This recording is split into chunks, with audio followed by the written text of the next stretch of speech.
Pada hari ini kita akan belajar di dalam temanya itu. Di sini disebutkan sebagai apa? Pria bijaksana. Tadi Pak Gideon mengatakan bahwa kita ini suami-suami. Ini sudah ada yang bukan suami nih, yang belum suami ya ada jadi suami, yang sudah tidak jadi suami ya ada. Jadi ini kita bicara dulu tentang pria, saudara, ya. Sekarang coba perhatiin, kita lihat nanti di dalam firman Tuhan. Kenapa saudara coba perhatikan? Yang ikut ini banyak lakinya atau banyak perempuannya? Hah? Kenapa? Loh, saudara ini pernah mikir enggak? Kenapa kalau di persekutuan, di retreat di mana banyak perempuannya daripada lakinya? Orang laki itu susah masuk surga. Kenapa, saudara? Karena biasa memerintah. Padahal Yesus berkata, saudara semuanya ini nanti akan jadi calon pengantin. Calon pengantinnya siapa? Yesus. Jadi kamu ini laki apa perempuan? Bakal jadi perempuan toh.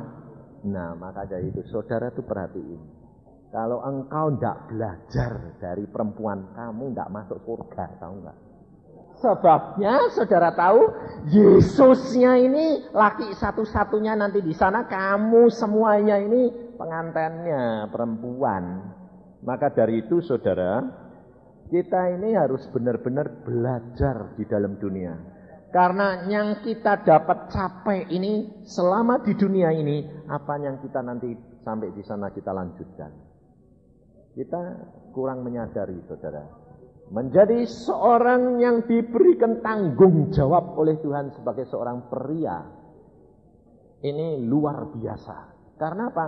Selama kita di dalam dunia, kita itu punya status seperti Yesus sendiri. Kita punya status seperti Allah. Karena pada waktu Adam dan Hawa, pertama kali Adam dan Hawa diciptakan oleh Allah, yang diciptakan pertama kali adalah Adam. Dan pada waktu itu Tuhan berkata apa? Adam, kuasai isi dunia ini. Dalam kitab Kejadian pasal yang pertama dikatakan, kuasai. Bayangin. Diberikan kuasa. Maka dari itu, setelah diberikan kuasa, kita ini status kita seperti Allah. Tetapi karena Adam jatuh dalam dosa, maka Yesus perlu datang mengembalikan status kita. Ini kerap kali kita tidak menyadari, saudara. Tetapi setelah kita dikembalikan status kita menjadi semula yang Allah kehendaki, kita masih pakai sifat perangai yang lama. Adam yang lama. Salah. Adam yang lama. Allah berkata, kuasai isi dunia ini. Adam yang kedua berkata apa? Aku menyertai kamu sampai kesudahan alam. Loh, kamu punya kuasa sendiri atau Yesus yang punya kuasa? Yesus. Jadi kita harus tahu, kita ini seperti Bapa mengutus Yesus, aku mengutus kamu, kata Tuhan Yesus. Jadi kita harus belajar setelah kita bertobat, setelah kita mengenal Yesus, setelah kita menjadi satu ciptaan yang baru, kita harus belajar dari Yesus. Kita belajar dari Adam untuk mengerti status yang lama, lalu kita sekarang belajar dari Yesus untuk mengerti status kita yang baru. Firman Tuhan berkata di dalam Amsal Sulaiman pasal yang ke-17, di sini dikatakan ayat yang ke-27, orang yang berpengetahuan menahan perkataannya, orang yang berpengertian berkepala dingin. Coba saudara perhatiin. Kita ini jadi orang laki, jadi orang pria, kerap kali kepala kita dingin atau kita kerap kali panas? Nah,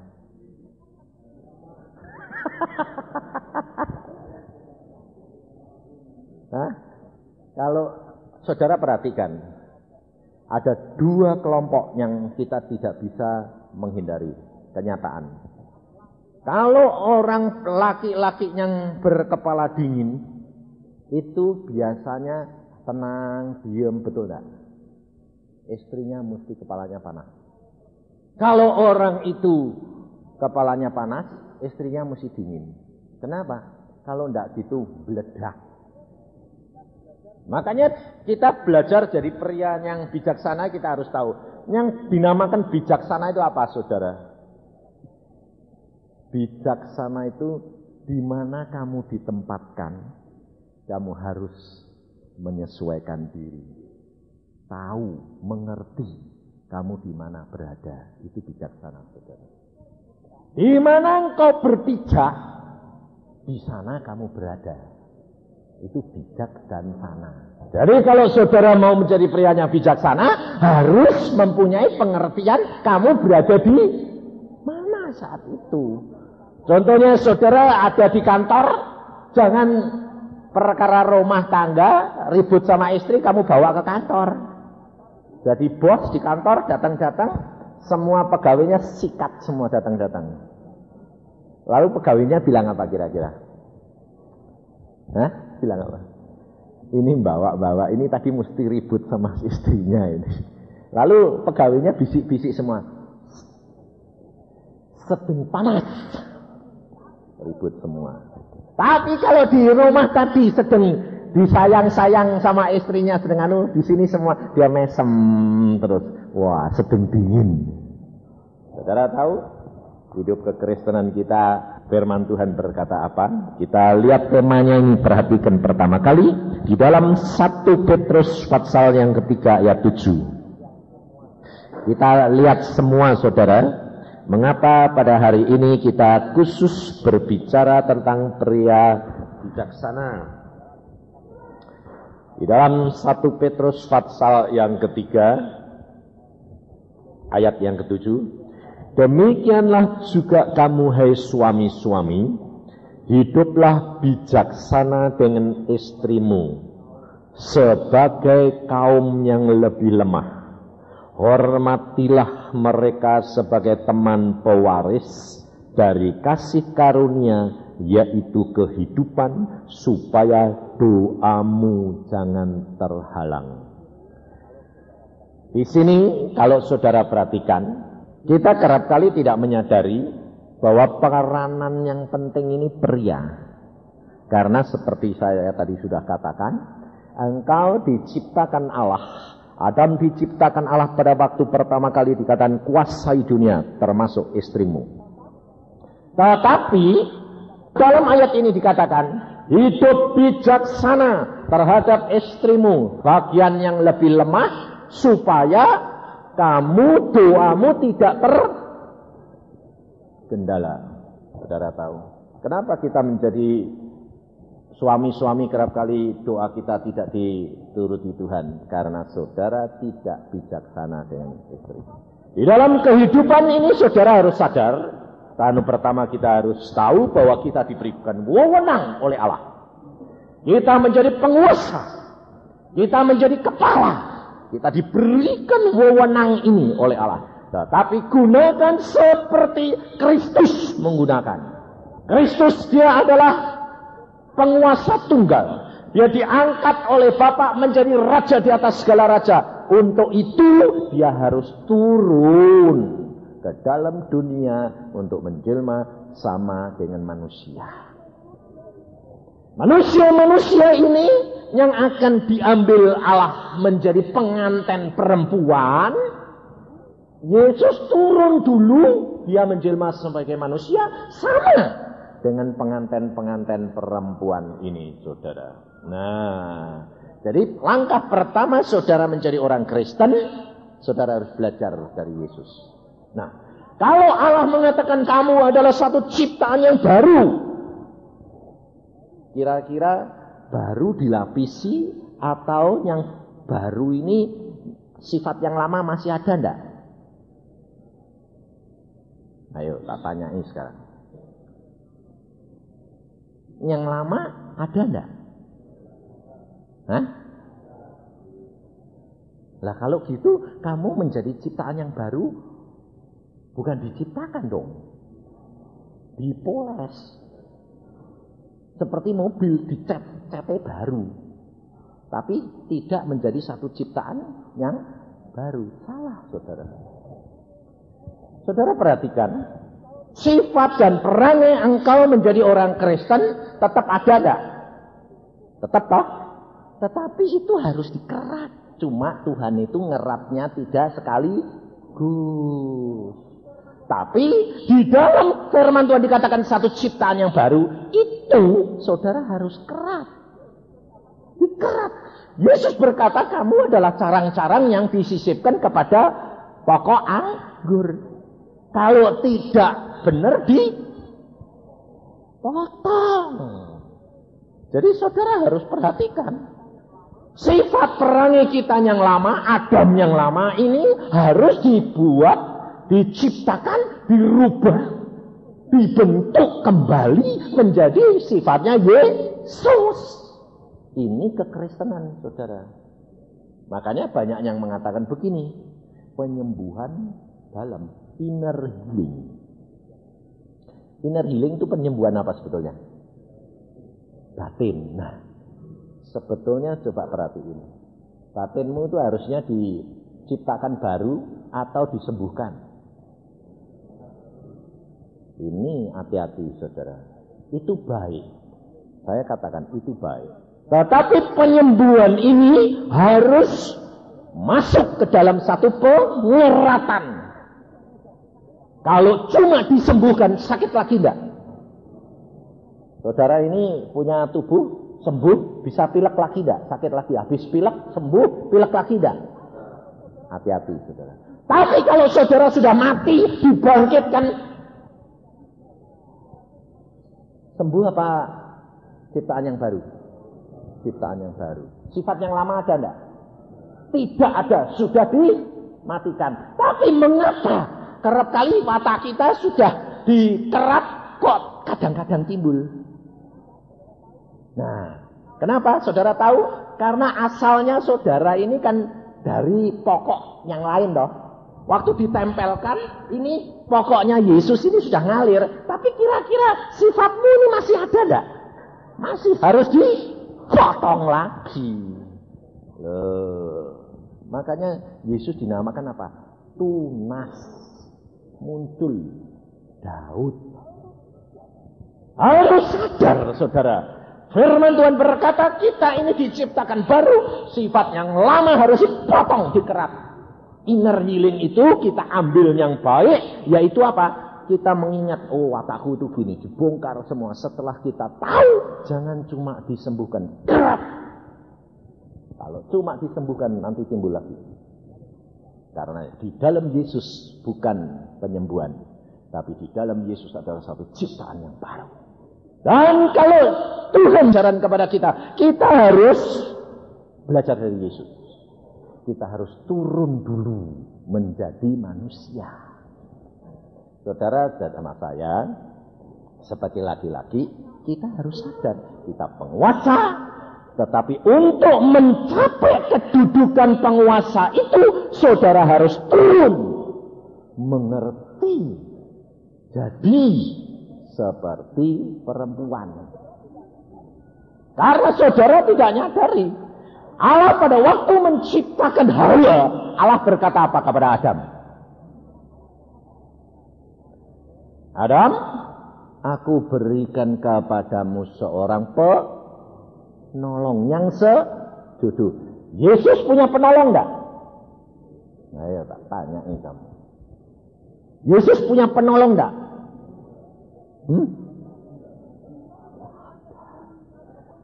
Dia sendiri segala-galanya loh. Tapi Anda tahu, engkau dan saya dianggap kuasai Adam dunia, termasuk istrimu. Tapi aku beri kamu penolong, seorang perempuan yang sejodoh. Saudara harus sadar, engkau pria-pria ini punya kekurangan. Dan kekurangan kita ada di mana? di tempat istri, di tempat perempuan, dikatakan di tempat perempuan. Tapi saudara bapak-bapak yang pernah kawin, yang saya katakan pernah kawin jadi komplit, yang sekarang statusnya masih suami maupun yang sudah tidak jadi suami tapi pernah kawin. Kecuali yang belum kawin, itu belum ketemu penolongnya. Nah, saudara kerap kali bilang apa?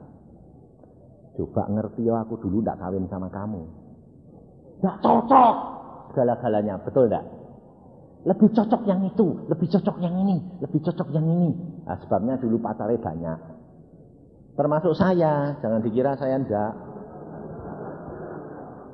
Jadi jangan kira kalau saya ini sekarang sudah jadi hamba Tuhan begini ini, engkau kan lihatnya kan sudah jadinya.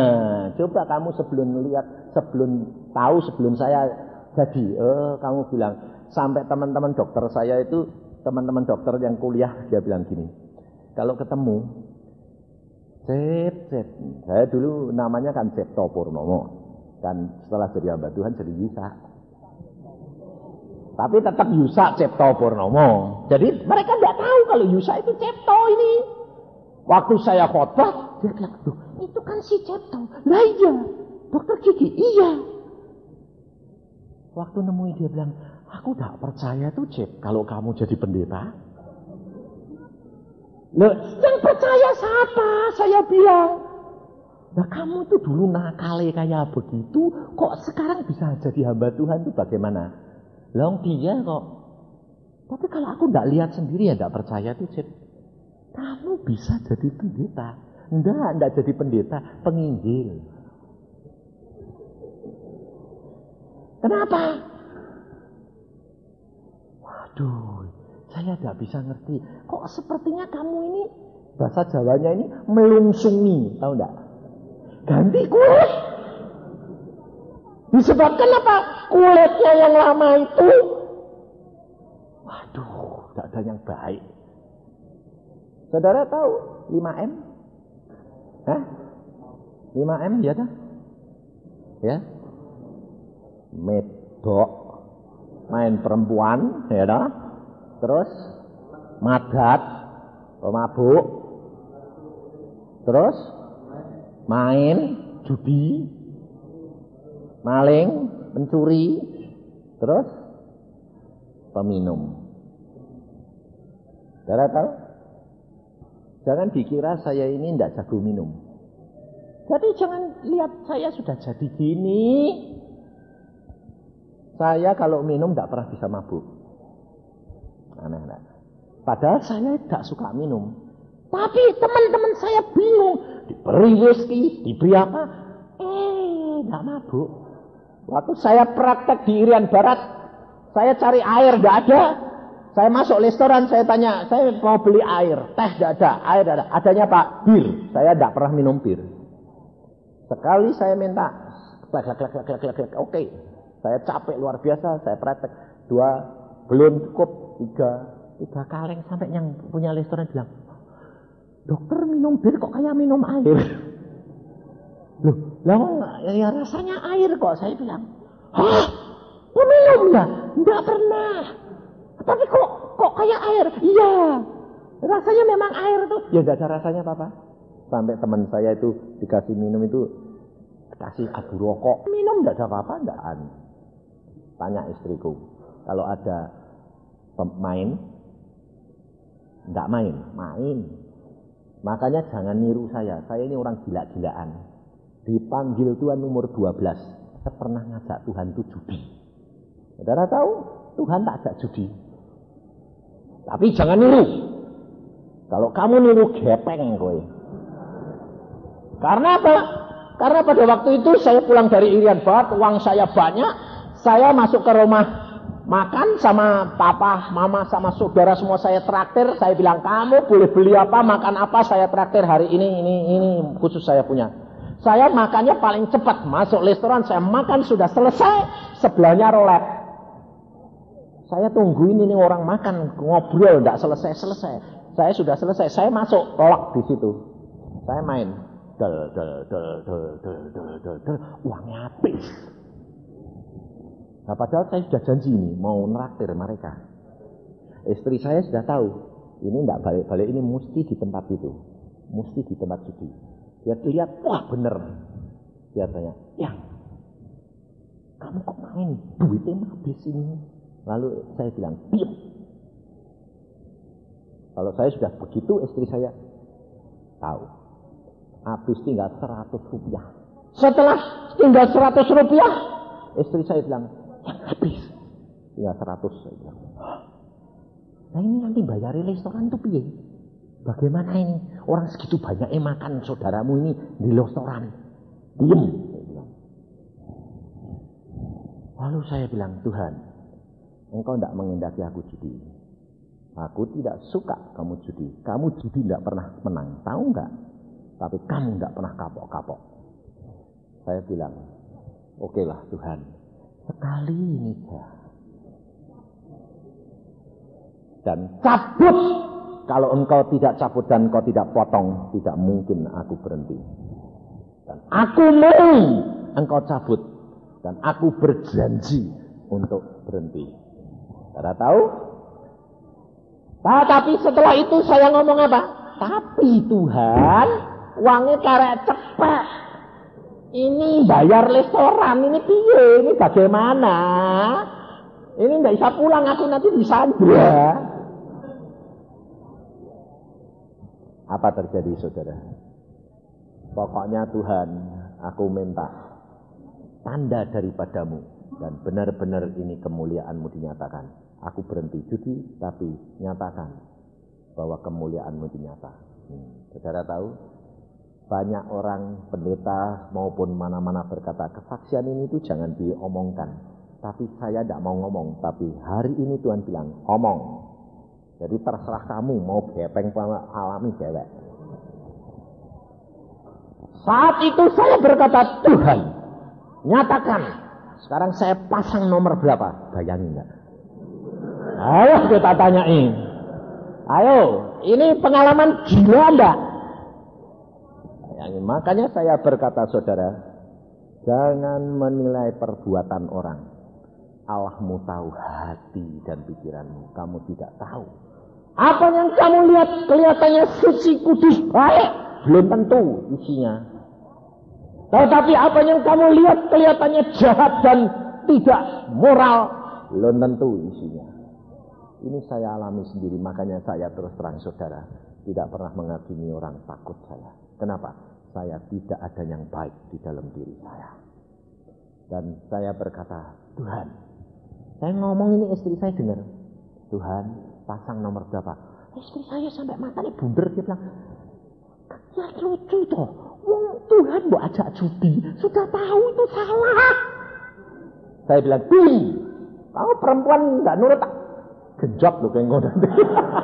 Jadi jangan kira kalau saya ini tidak keras hati. Selama saya tidak pernah ngeplok istri saya, tidak pernah. Selama tidak pernah, saya sudah bilang diam, stop. Ya, sebab dia takut kalau saya pukul. Saya tidak pernah mukul tapi selama sekarang kawin berapa puluh tahun tidak pernah mukul saya. Lalu dia wis diam. Dia mau bilang, Tuhan ampuni suamiku. Anehnya apa? Ngomong Tuhan. Pasang nomor 10. Nah, jadi saya pasang. Wih, muter. Ser. 36 kali. Letak. Masuk 10. Piung. Terima. Istri saya bilang, sudah cukup dibuat bayar restoran itu sudah cukup. Pada waktu itu tahun 70. Cukup. Saya bilang, Tuhan, sekali lagi.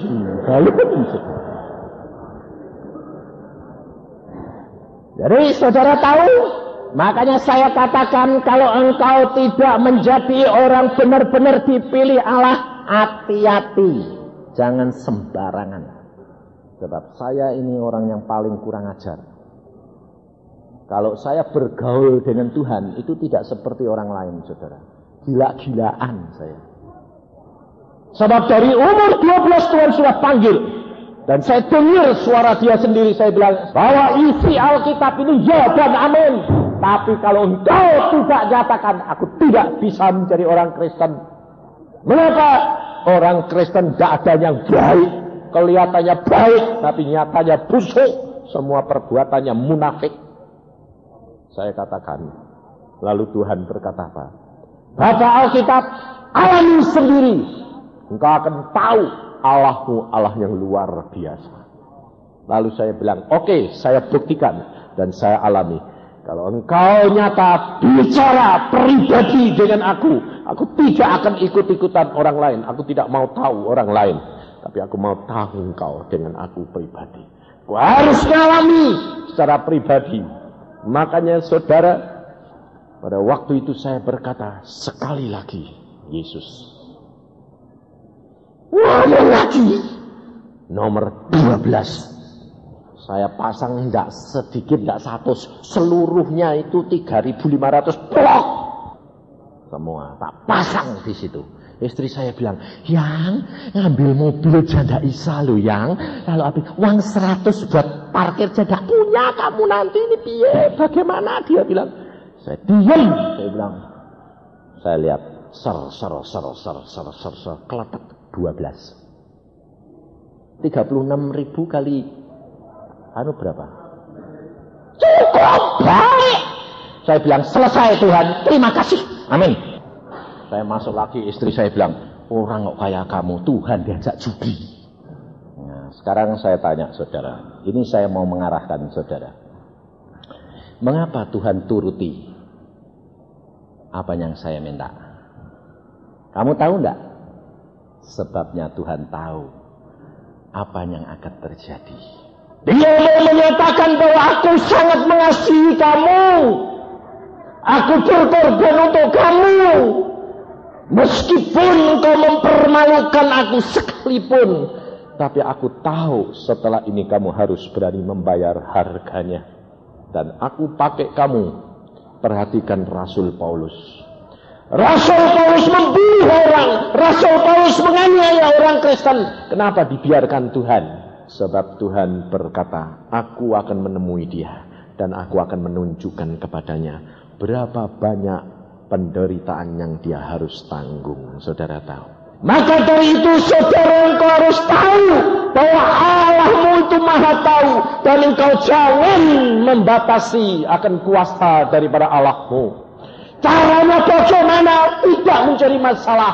Tapi yang penting engkau harus tahu apa tujuan dia dalam hidupmu. Dan engkau mencari pria yang sungguh-sungguh diperkenan Allah. Jangan lihat orang lain. Jangan menghakimi orang lain. Jangan kamu mengatakan, itu orang hamba Tuhan kok begitu, itu begitu. Tidak ada manusia yang baik. Satu pun di antara saudara dan saya tidak ada yang baik. Kalau saudara saya tanya, siapa di antara kamu tidak pernah berbuat zina? Kamu berani mengatakan kamu tidak berbuat zina? Hanya karena kamu tidak kelihatan. Masalah itu toh? Siapa di antara saudara berani mengatakan kalau kamu berbuat zina ngomong sama istrimu? Saya tanya. Berani nggak ngomong? Hah? Gak berani? Salah.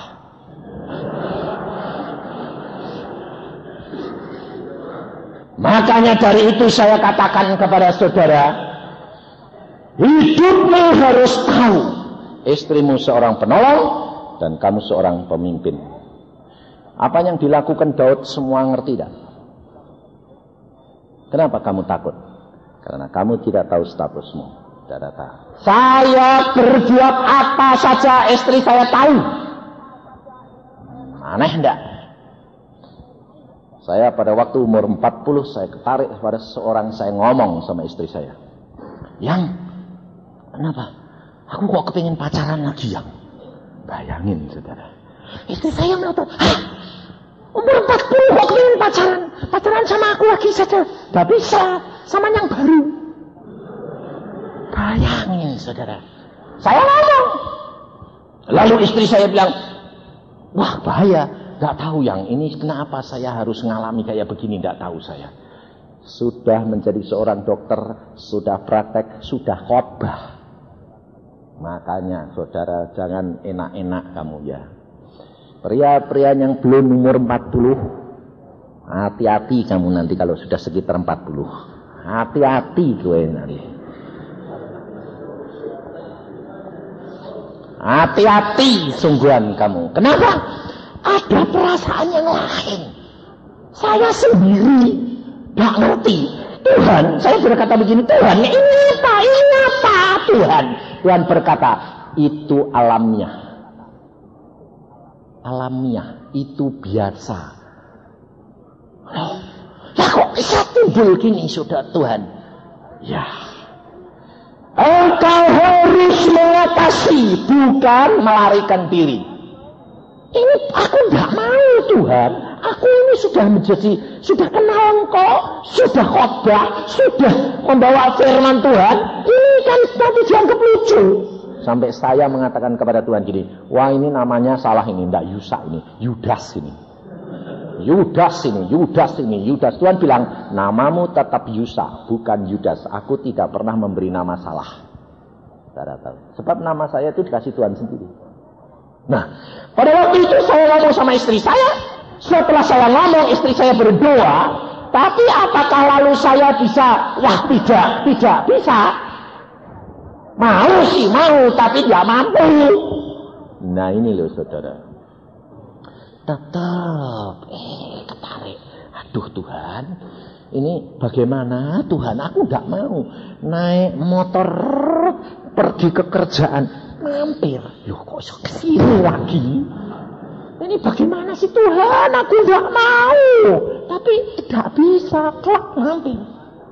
Saudara tahu, di situ engkau akan lihat, bukan aku, tapi Yesus di dalam aku. Selama saudara menggunakan akal, tidak akan sampai. Engkau akan dibiarkan oleh Allah untuk mengalami secara pribadi. Maka dari itu kalau engkau menjadi orang Kristen tidak mengalami sendiri, engkau tidak akan percaya. Makanya kalau ada orang konseling berkata, Pak Yusa, maaf Pak Yusa, saya jatuh. Saya bilang, biasa. Loh, biasa bagaimana Pak?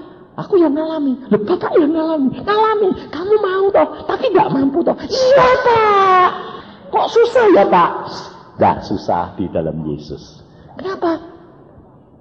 Sebab kamu masih mencuri-curi. Iya toh? Kenapa kamu tidak lapor istrimu? Hah? Bubar Pak.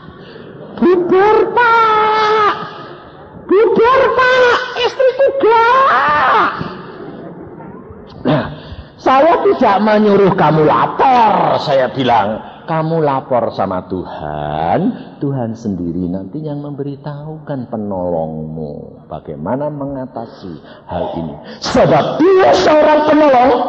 Dia tahu caranya mengatasi. Saudara tahu apa yang saya lakukan? Saya berdoa, Tuhan aku tidak mampu. Aku butuh Engkau dan penolongku ini. Saudara tahu, bangun tidur istri saya itu saya ngomong gini, mesem-mesem sama saya. Ayo yang, kamu melakukan apa kemarin? Bayangin saudara. Aku tahu semua. Oh perempuannya ini rambutnya gini, modelnya gini. Bayangin. Ayo kamu jawil ini. Aku tahu. Bayangin saudara. Sampai muka saya merah luar biasa. Saya bilang, kok kamu bisa tahu? Jelas gamblang Tuhan tunjukkan satu-satu. Dan Tuhan bilang apa? Doakan dia. Dia tidak mau, tapi dia kena akibat. Akibatnya apa saudara tahu? Saya melayani kakak istri saya. Saya melayani kakak laki-laki. Dia karena di dalam rumah saya, kakaknya ini diusir roh jinanya. Diusir sama dua hamba Tuhan, sama istri saya. Dan pada waktu itu Tuhan sudah ngomong sama saya, kamu jangan ikut-ikut. Oke. Saya tidak ikut, mereka melayani sampai jam 11 malam, belum keluar setannya. Mereka bilang hamba-hamba Tuhan, aku tidak kuat, tolong panggil Pak Yusa, bantu kita. Saya keluar, saya pikir, dia sudah disuruh Tuhan untuk manggil saya tidak tanya Tuhan lagi.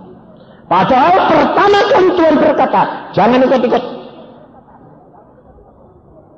Setelah saya masuk, saya katakan, setan kamu tidak usah bikin orang capek kayak begini. Dalam nama Tuhan Yesus, aku katakan kamu keluar roh jina. Setan ini ngomong sama saya, jelas. Aku keluar, tapi aku tahu engkau melanggar firman. Allahmu sudah berkata, kamu jangan ikut-ikut, tapi kamu ikut-ikut. Awas, gue tak balas. Aduh, diak saya. Tuhan, loh, ini tadi ya engkau yang suruh Tuhan. Aku sudah tahu bahwa engkau bakal masuk ke situ. Makanya aku pertama kali sudah pesan, jangan ikut-ikut. Tetapi karena kau melanggar, engkau harus tanggung akibatnya. 2 bulan kemudian saya bisa seneng orang lain. Saudara tahu.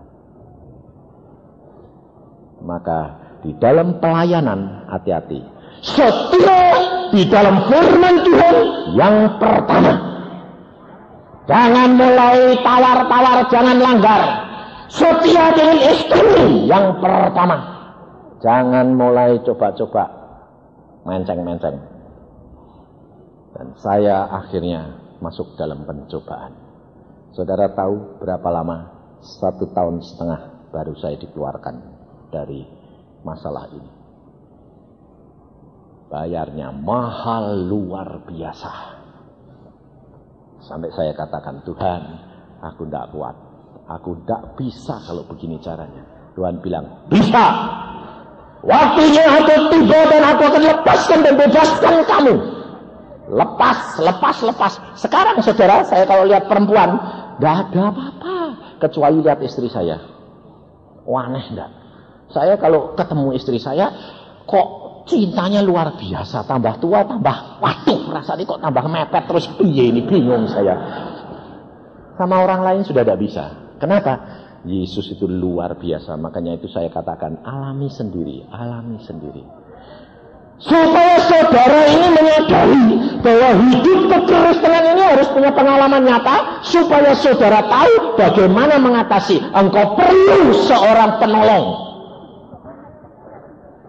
Dia ini lebih tahu. Dia menjadi pendoa. Dia menjadi penolong di dalam kelemahan-kelemahanmu. Dia yang mengatasi. Nah, 2 kelompok pria ini, saudara, yang pertama, dia mempunyai sifat pemimpin. Tapi yang kedua, dia tidak mempunyai sifat pemimpin. Seperti permulaan saya tadi kasih tahu. Seorang yang kepalanya dingin, dia pasti diberikan. Seorang yang pria yang kurang dapat mengambil satu keputusan demi keputusan, pasti diberikan oleh Tuhan seorang istri yang tegas, bisa mengambil keputusan dengan mantap. Jadi saudara jangan salah kalau saudara itu diberi istri yang memimpin. Itu karena kamu kurang. Mesti dia berikan. Tapi kalau kamu punya jadi suami seperti model saya ini, merentah segalanya, istrinya mesti nurut. Dan istrinya aneh, mesti gak bisa tegas. Mestinya ragu-ragu terus. Aneh enggak? Lalu bilangnya, ya sudah terserah papa. Ya sudah terserah papa, mesti gitu. Ini luar biasanya Allah. Maka dari itu saudara kamu harus tahu. Memanfaatkan situasi kedudukanmu ini dalam posisi yang benar. Coba saudara perhatikan. Bait Allah di Yerusalem itu dibuat oleh Salomo berapa tahun? 7 tahun. Perhatiin. Tapi Tuhan Yesus pada waktu ngomong sama orang Farisi dan ahli Taurat bagaimana bilang apa? Bait Allah ini dibangun dalam waktu berapa? 46 tahun. Di mana letak bedanya? Kalau nanti saudara boleh lihat di mana itu 7 tahun dibangun, itu di dalam Raja-Raja pasal 6 ayat 37, dalam tahun yang keempat dalam bulan Sif diletakkannya dasar rumah Tuhan, dan dalam tahun yang ke-11 dalam bulan Bul, yaitu bulan ke-8, selesailah rumah itu dengan segala bagian-bagiannya dan sesuai dengan segala rancangannya. Jadi 7 tahun lamanya ia mendirikan rumah itu. Bait Allah yang didirikan oleh Salomo hanya 7 tahun. Tetapi setelah runtuh diperbaiki lagi oleh Nehemia dan orang-orangnya, membutuhkan waktu berapa? 46 tahun. Mengapa? Karena keadaan situasi di luar yang tidak dikuasai oleh anak-anak Tuhan. Saudara tahu, hidup kekristenanmu, keluargamu, pribadimu, ini adalah bait Allah. Kalau saudara tidak berdiri dan rajanya itu orang Kristen anak Tuhan, tidak seperti Salomo, maka pembangunan bait Allah ini membutuhkan waktu berapa kali lipat? 7 kali lipat. Saudara tahu? Saudara tahu? Maka dari itu saya selalu katakan, kau harus menjadi kepala keluarga yang benar-benar berkenan kepada Allah seperti pada waktu Salomo mendirikan bait Allah. Maka dalam waktu singkat 7 tahun akan menjadi sempurna, menjadi orang yang diperkenan oleh Allah, menjadi orang yang disenangi Allah dan yang berhasil. Tetapi jika engkau tidak, rajamu adalah orang lain, rajamu adalah raja lain, dan engkau terpengaruh oleh situasi, 7 kali lipat kamu harus bayar harga itu. Ini saudara. Maka kita kalau mau cepat saudara, mau cepat untuk supaya kamu berhasil, belajar dari Yesus. Kenapa Yesus kerja cuma 3,5 tahun selesai? Tapi dia menantikan 30 tahun. Yesus menurut rencana Bapa. Luar biasa Yesus itu. Dia tunggu timingnya yang tepat. Setelah tepat dia bekerja hebat. Dalam waktu 3,5 tahun selesai. Dan dia mencapai kesempurnaan yang luar biasa. Maka dari itu saudara, kita harus benar-benar menyadari bagaimana kita menjadi seorang benar-benar yang dapat memperkenankan Allah. Segala sesuatu kita komunikasi. Roh Kudus ini loh saudara, yang memimpin kamu. Saudara tidak mau belajar praktek kok. Saudara tahu, belajar disiplin itu, belajar melakukan firman Tuhan itu tidak gampang. Kalau tidak saudara tidak melalui, melakukan sendiri dengan Yesus, tidak akan sampai saudara. Saudara tidak akan sampai. Saya sendiri dididik Tuhan 33 tahun. Sampai Tuhan mengatakan, sekarang kamu keluar jadi hambaku. Loh Tuhan sudah tua, sudah 45, telat Tuhan. Tuhan bilang, tidak ada waktu yang telat. Aku tahu tepat timingnya. Saudara tahu? Saya ini sekarang sudah 10 tahun. Dan kira-kira Tuhan berkata, 3 tahun lagi cukup kamu pulang. Dan saya senang, saya sudah kepengen. Suruh pulang sekarang ya mau saya. Sebabnya apa? Saya sudah pergi ke Verdosok. Saya sudah bilang, Tuhan aku sudah kepengen selesain. Pada waktu di Surabaya saya sudah mati. Saya bilang, Tuhan mati kok saya malah puji Tuhan. Saya tahu kenapa. Saya keluar. Sudah tahu kalau saya ini mati itu tahu. Makanya saya bilang, orang mati itu enak. Wong cuma sesek napas bentar, serangan jantung. Oh, jantungku Tuhan. Wah, beres ini. Sebentar lagi game bener. Gelak. Game. Keluar saya. Yusak mati. Langsung saya berkata, Tuhan Yesus, aku pulang. Langit terbuka. Saya lihat Yesus duduk di atas tahta. Saya bilang, Tuhan, aku pulang. Yesus berkata, kamu tidak boleh datang ke tempatku. Tugasmu belum selesai. Loh, jantungku berhenti.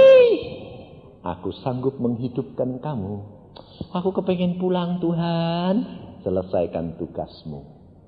Dia cuma melempar satu sinar setitik. Set, masuk ke jantung. Dal, meledak. Dal. Tuhan bilang, masuk kembali. Aku sudah sempurnakan jantung hidup. Dia bilang, aduh, tidak boleh pulang lagi, balik lagi. Lalu saya tidur lagi karena itu jam 12 malam. Pagi-pagi 5:30 istri saya introkal dari Bandung ke Surabaya. Introkal, dia bilang, Yang, tadi malam kamu pergi kemana? Loh, kok kamu tahu? Aku tahu tadi malam kamu meninggalkan aku. Kemana kamu? Aku sudah mati. Nah, sungguhan toh. Aku teriak sama Tuhan pada waktu itu. Tuhan, aku pulang dulu. Suamiku di mana ini kok hilang? Loh, saudara tahu? Dia seorang penolong. Dia tahu kalau bakal ditinggal suaminya. Loh, saudara tahu? Jadi kalau ada apa-apa saudara tahu. Kenapa istri saya tahu? Sebab dia tiap jam 5 pagi bangun bersama berdoa dengan saya. Setiap setengah 2 siang berdoa bersama dengan keluarga. Sebelum mau tidur berdoa bersama. Sehingga pada waktu tengah malam saya tinggalkan dia tahu. Karena 2 ini sudah menjadi 1. Ini rahasianya, saudara. Siapa di antara saudara yang sudah setiap hari, setiap pagi, bangun pagi ini sembahyang berdoa dengan istrinya? Coba saya mau lihat. Berapa perempuan laki-laki? Berapa yang sudah berdoa tiap pagi bersama dengan istri? Baru berapa ini? Nanti dulu saya mau hitung berapa ini. 1, 2, 3, 4, 5, 6, 7, 8, 9, 10, 11. Yang lain bagi di mana ini? Nah, yang lain di mana ini? Bapak-bapak yang lain di mana? Sendiri-sendiri. Saya kira, kenapa sendiri-sendiri? Jawabannya, yang satu enggak mau.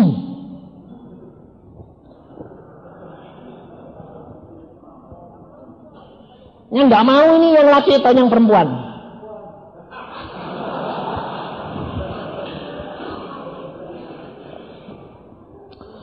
Saya tanya sekarang, saudara tahu.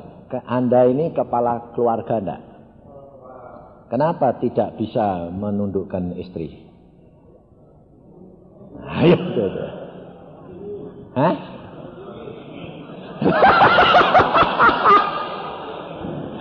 Kepala dingin alasannya. Saudara tahu? Karena engkau tidak punya kuasa. Betul? Kalau kamu punya kuasa, istrimu bakal nurut tak? Bukan kuasa untuk menundukkan istri, tidak. Kuasa wibawa Allah. Ini yang saya maksudkan. Saya tidak pernah memerintah anak-anak saya harus baca Alkitab, lalu dia harus berdoa ikut saya. Tidak pernah. Tapi saya lakukan lebih dahulu. Lalu pertama kali bangun pagi, saya bangun setiap jam 5, lalu istri saya bilang, kenapa kamu bangun? Aku kalau malam, kalau sudah bangun tidak bisa tidur lagi itu yang di dalam Yesus segala perkara dapat terjadi. Praktek put in. Akhirnya dia bilang, yes, saya ikut. Tidur lagi, tidur. Nah, satu bisa. Kenapa? Karena kamu tidak perintah akalmu. Segala sesuatu letaknya di akal kita, di pikiran kita. Ini kuncinya, saudara. Maka kerap kali saya katakan kami harus praktek. Prakteknya bagaimana? Setiap bangun pagi engkau lakukan lebih dahulu apa? Praktek dulu kepada dirimu sendiri. Yesus berkata, bersihkan dulu cawan sebelah dalam. Sebelum kamu memberitahu dan mengajar orang lain, ajar dulu dirimu sendiri. Nah, bagaimana caranya? Kamu berdoa, setelah itu kamu ngomong sama dirimu sendiri. Loh, saya sudah ajarkan, tapi kamu tidak mau. Ngomong sama dirimu sendiri. Hai jiwaku, Yusa. Ngomongi. Kalau Yusanya ini sedang susah, mikirin istrinya tidak mau diajak. Yusa, kamu harus tahu bahwa dia tidak mau karena kamu tidak menjadi contoh, kamu tidak punya wibawa Allah, kamu tidak menjadikan satu berkat bagi dia. Saya dulu, saudara, kalau ngomong sama istri saya tidak pernah lembut. Saya sekali bilang A, tidak ada alternatif, istri saya bilang B.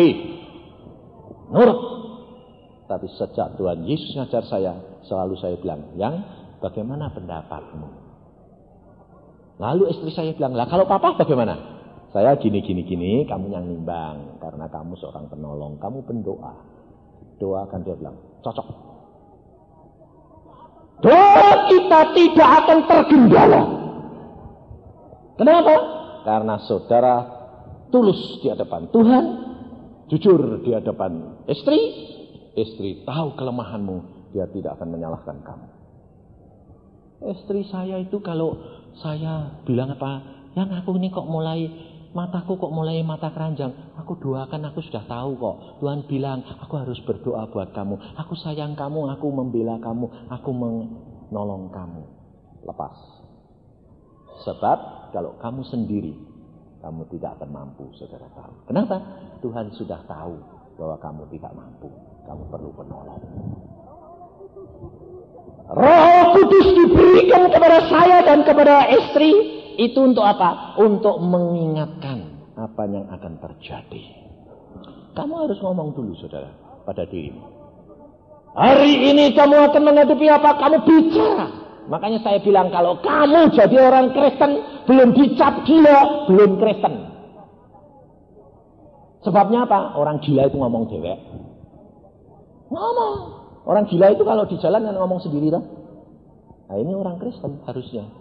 Kenapa? Masuk kamar, ngomong sendiri. Hai jiwaku, kenapa kamu susah? Kenapa kamu bingung menghadapi masalah ini? Jangan khawatir. Roh Kudus, Allahmu memimpin kamu dalam seluruh kebenaran. Kamu akan dituntun. Dan kalau saudara belajar peka, bangun pagi, ngomong, saya jamin hidupmu luar biasa. Yang langkah-langkah yang tidak mungkin jadi mungkin.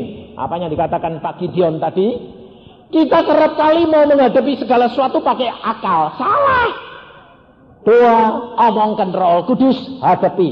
Nanti kamu melihat luar biasa. Ada seorang yang mendapatkan satu kenyataan, dia kesulitan. Kesulitan, dia ini rumahnya disita. Lalu didatangi RPK 4 orang. Sama satu bos. Dia datang. Pak, saya minta 3 hari yang akan datang, rumah ini dikosongkan. Ini sertifikat yang saya sudah beli, saya sudah pegang, saya sudah bayar, dan ini perjanjian di notaris, dan ini menjadi milik saya, dan Anda keluar. Kalau tidak keluar, saya buang semua barangmu. Keluar. Si bapak ini, seorang sarjana ini, dia bilang, Pak, beri waktu kepada kami ya Pak. Tidak ada waktu lagi. Sudah cukup panjang. 3 hari yang akan datang, keluar, dan bapak harus keluar dari tempat ini. Lalu si suami ini agak emosi, mau marah. Jangan main-main. Kalau Anda main-main, kalau mau keras-kerasan, hari ini malah saya suruh kamu keluar. Tidak tahu. Ya, kamu utang. Dan saya sudah beli semuanya ini. Diam si suami. Si istri di dalam ini dengar. Suaminya diancam, suaminya tidak bisa ngomong. Dia berdoa, Tuhan, ampuni Tuhan suamiku. Apa yang aku harus ngomong? Dia berkata, terserah kepadamu. Ada dorongan, kamu keluar, kamu yang ngomong. Keluar. Sebab sebelum itu ketemu sama saya, dia bilang, Pak Yusa, saya ini keadaan gini. Kamu jadi anak Tuhan ini pengecut atau konsekuen? Konsekuen, oke? Hadapi. Berdoa. Kalau diusir, harus di bawah jembatan. Masuk di bawah jembatan. Yang malu bukan kamu, Tuhanmu yang malu. Lalu dia bilang, oh iya ya, aku kok tidak punya percaya. Lakukan, hadapi. Datang sungguh orangnya ini. Langsung dia ada pada waktu doa, dia sudah deg-degan terus. Kalau orang yang beli yang mau ngusirin datang, sungguh sekarang. Bawa tentara pakai baret merah semua. Wih, dah. Saudara tahu, si perempuan ini ingat kata-kata saya. Tuhan, kalau aku harus di bawah jembatan, aku rela. Keluar dia. Maaf Pak, saya mau turut bicara. Oh iya nyonya, harus suami istri. Saya beri waktu 3 hari out. Ya Pak. Loh, pada waktu si istri berkata, iya Pak, si suami melotot enggak? Melotot suaminya. Kamu ini gila ya? Ini loh Pak, saya tidak membantah, wong memang kami yang salah Pak. Memang kami utang, kami dalam kesulitan, dan sekarang tidak bisa bayar, itu hak Bapak. Tak cuma Pak, kami ingin menceritakan duduk perkaranya. Oh boleh Nyonya, cerita. Saya ini utang sama seorang Kristen, tetapi Pak rentennya besar. Saya tidak bisa bayar, renten ratusan juta, dan ini rumah jadi boroknya. Kemudian saya minta keringanan, tidak diberi Pak. Ini utang saya segini, rentennya segini, rumah saya harganya segini, 2 rumah ini, dan ini kejadiannya begini. Saudara tahu? Si yang pembeli ini, dia bilang, hah? Buktinya dikeluarin semua. Nih, Pak. Bapak periksa, kalau saya bohong, 3 hari yang akan datang, saya akan keluar di bawah jembatan. Saya bawa anak-anak saya Pak, tinggal di bawah jembatan. Saya sebagai anak Tuhan, saya sekarang sudah bertobat, aku mau melakukan apa yang menjadi kehendak Tuhan. Si bapak ini sama tentara ini bisa Pak? Turun air matanya, saudara tahu. Lalu bilang ngomong, bilang apa? Itu majelis itu, orang Kristen itu ibu, bapak ini utang sama dia.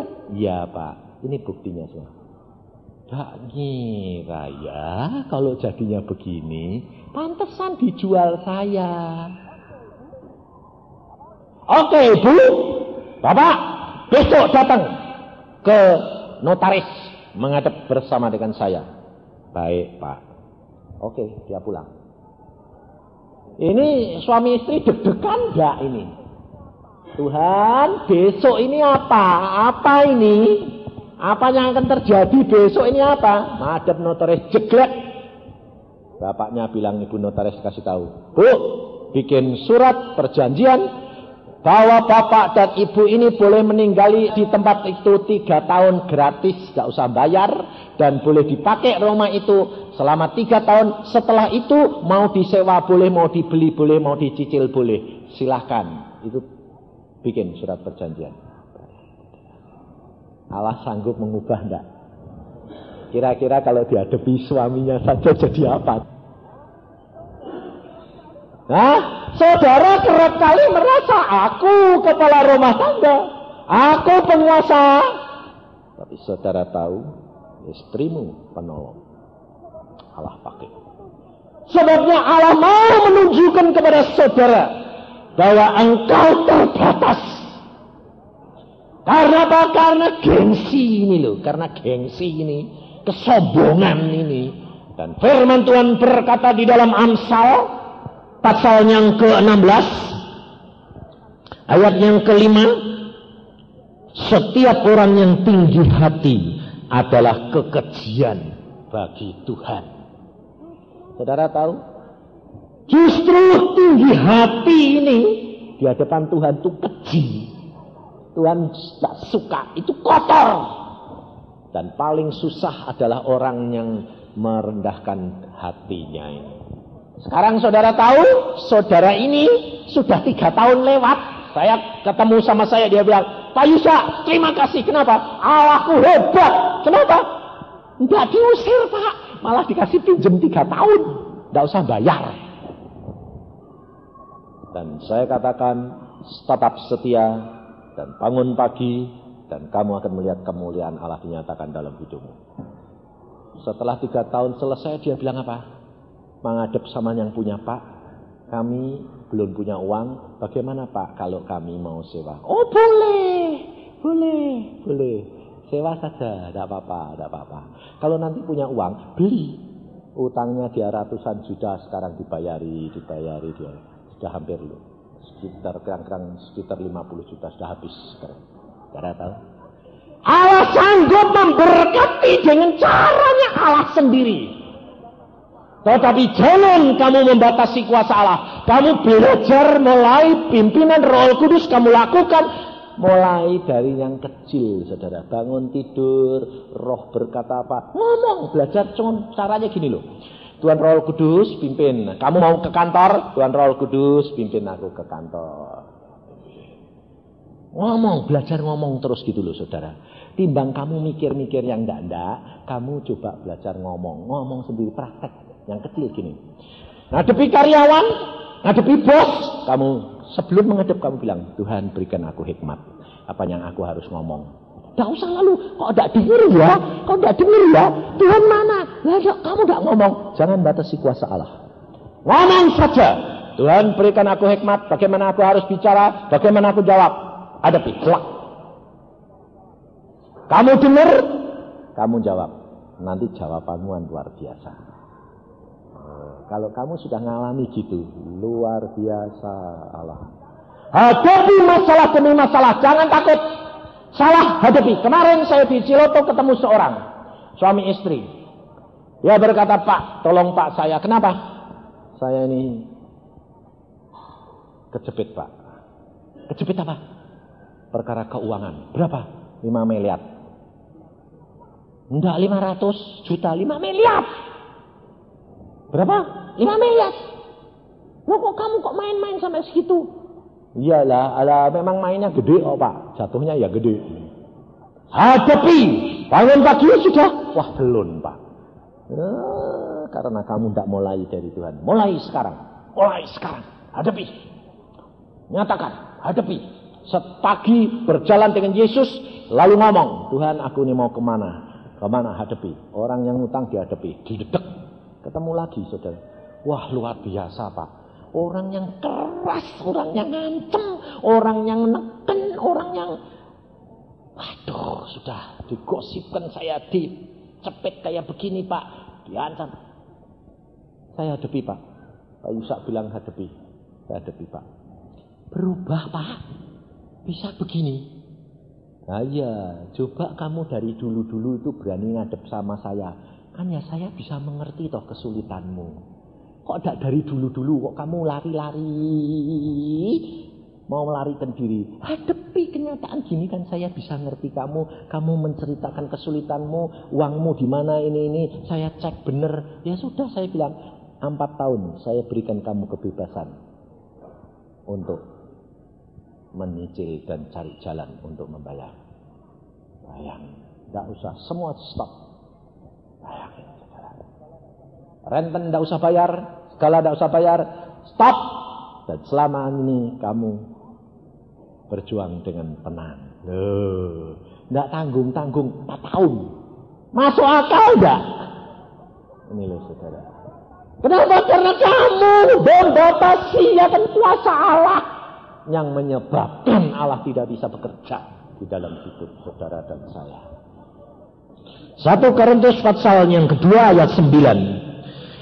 Tetapi seperti ada tertulis, apa yang tidak pernah dilihat oleh mata, dan yang tidak pernah didengar oleh telinga, dan yang tidak pernah timbul di dalam hati manusia, semua yang disediakan Allah untuk mereka yang mengasihi Dia.